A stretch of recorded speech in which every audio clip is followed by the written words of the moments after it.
Namaskar. Today we are going to study about acute appendicitis. Acute appendicitis is the most common form of acute abdomen that requires surgery in children and young adults. Before studying about the histopathological changes in the acute appendicitis, we will see how a normal appendix looks grossly and under the microscope. The appendix is a worm-like extension of the cecum, and for this reason it has been called the vermiform appendix. The average length of the appendix is 8 to 10 centimeters, ranging from 2 to 20 centimeters, and the maximal outer diameter does not exceed 6 millimeters. Now we will recapitulate the histology of normal appendix. The appendix is divided into 4 layers: mucosa, submucosa, muscularis propria, and serosa. The inner lining of the appendix is covered by a glandular epithelium with intestinal mucous glands, and these glands are lined with epithelial cells, that is the simple columnar epithelium, and a high number of mucin producing goblet cells.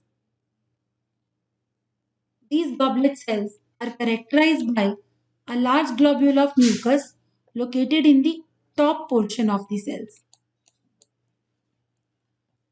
We can appreciate here that it is a simple columnar epithelium with large number of goblet cells. Then we have the lamina propria containing lymphocytes, and then comes a thin layer of muscularis mucosae. Next, we come to the acute appendicitis. The appendix may appear grossly normal when the inflammation is limited to the mucosa and submucosa, or it may appear erythematous and swollen, or when the serosa is affected, a purulent exudate or a fibrinous exudate may appear on the surface. And if it gets perforated, you may see a perforation, or it may even get gangrenous. Now we come to the histopathology of the acute appendicitis. Now here we can see that the lumen is dilated. Compared to the previous slide, here the lumen is markedly dilated. We can see inflammatory infiltrate coming into the lumen also. This inflammatory infiltrate comprises mainly of neutrophils. Now, how do you identify a neutrophil? It is a segmented WBC and has commonly 3 lobes. Along with the neutrophils, we can see many RBCs and some fibrin. Now see, in this appendix, this is the mucosal lining, and here there is absence of the mucosal lining. That means there is an ulceration. The inflammation has led to the ulceration of the mucosal lining.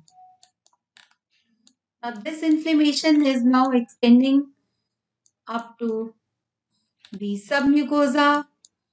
We can see some hemorrhage over here. See hemorrhage.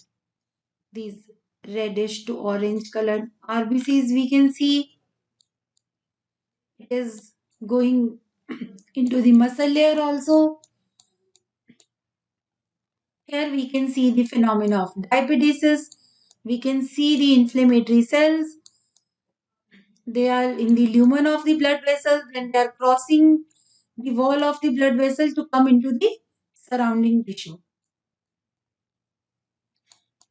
This is the blood vessel, then cells, and then they are crossing onto the surrounding tissue. The inflammation is also in the serosal layer and in the surrounding periappendiceal fat. See, these are adipocytes, and we can say they are surrounded by neutrophils. So, to sum up, in acute appendicitis, we have seen that the lumen has been dilated. We can see a predominance of neutrophils, which is extending into all the layers of the appendix. There is edema and congested blood vessels can also be seen. These are our details. You can WhatsApp us on 9899 846 186 or email us on this address. Thank you.